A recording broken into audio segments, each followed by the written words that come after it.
I bet you didn't know. You watched a fictional character die last week. A character who doesn't exist, performed by an actor who is, at this very moment, almost certainly alive and well somewhere having lunch. And you cried. Real tears. A real lump in your throat. Meanwhile, this morning, you scrolled past a news headline reporting the deaths of dozens of actual human beings. People who genuinely lived and genuinely died, and you felt almost nothing. A flicker, maybe. Then you kept scrolling.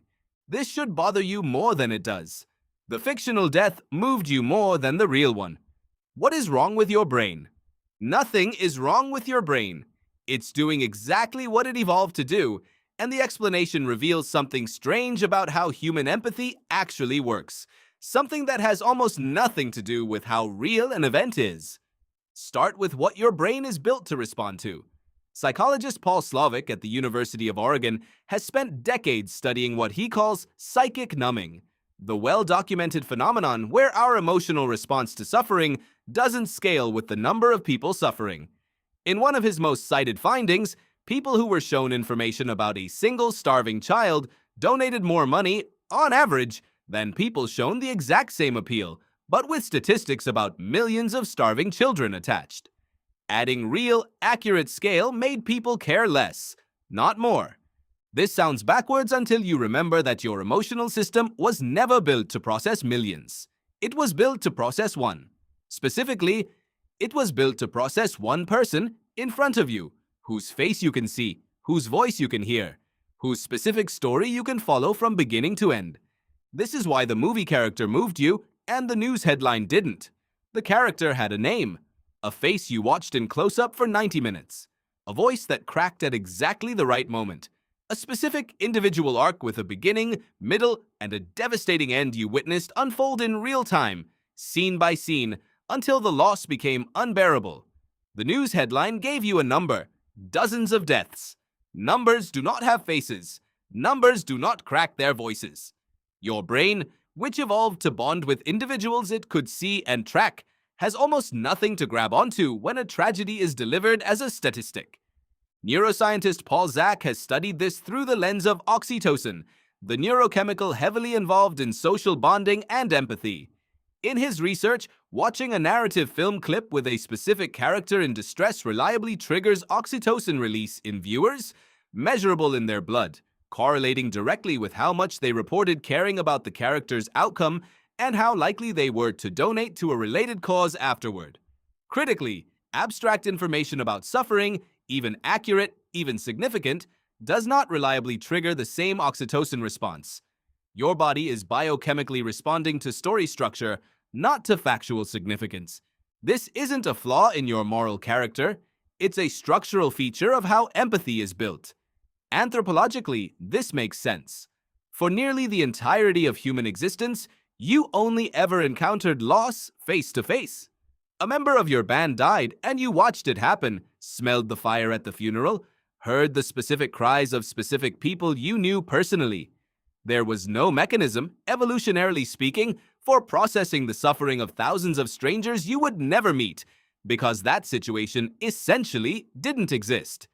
Your ancestors' moral circuitry developed entirely around small, knowable groups, the same 50 to 150 people researchers like Robin Dunbar have shown define the size of early human social bands.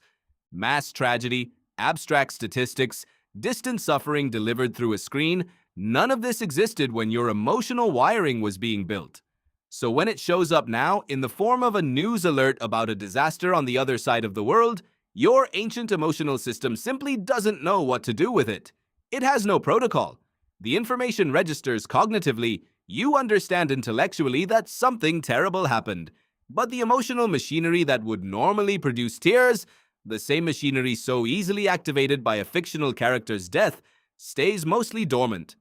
This also explains a disturbing but well-documented pattern that psychologists call compassion fade. Studies consistently show that as the number of victims in a described tragedy increases from 1 to 2 to a crowd, the average donation or expressed concern per victim actually decreases, not despite the additional suffering, because of it. Once a tragedy stops being about a specific identifiable person and starts being about an aggregate, your brain's empathy system effectively switches off, even though, rationally, more suffering should produce more concern, not less. Filmmakers, whether they understand the neuroscience or not, have intuitively exploited this for over a century. A good film doesn't show you a war. It shows you one soldier, his specific fears, his particular relationships, his individual face in the final frame. That structure is precisely engineered, even if instinctively, to activate the only empathy circuitry you actually have. The news, by contrast, almost always delivers tragedy in its least emotionally activating form as data, as a death toll, as a headline competing with dozens of other headlines for 3 seconds of your attention before you scroll past it entirely. None of this means you're indifferent to real suffering. It means your empathy was built for a world of faces, not a world of figures. The fictional character got the architecture of empathy exactly right. Close-up, voice, specific story, enough time to care. The news headline got the architecture of empathy completely wrong, even while reporting something infinitely more important. So the next time you find yourself crying at a film and unmoved by a headline reporting something genuinely catastrophic, you're not broken and you're not shallow. You're an animal whose moral imagination evolved to love specific people one at a time, and just hasn't figured out, evolutionarily speaking, what to do with the rest of the world yet. If you learned something new, be sure to like and follow for more facts and stories.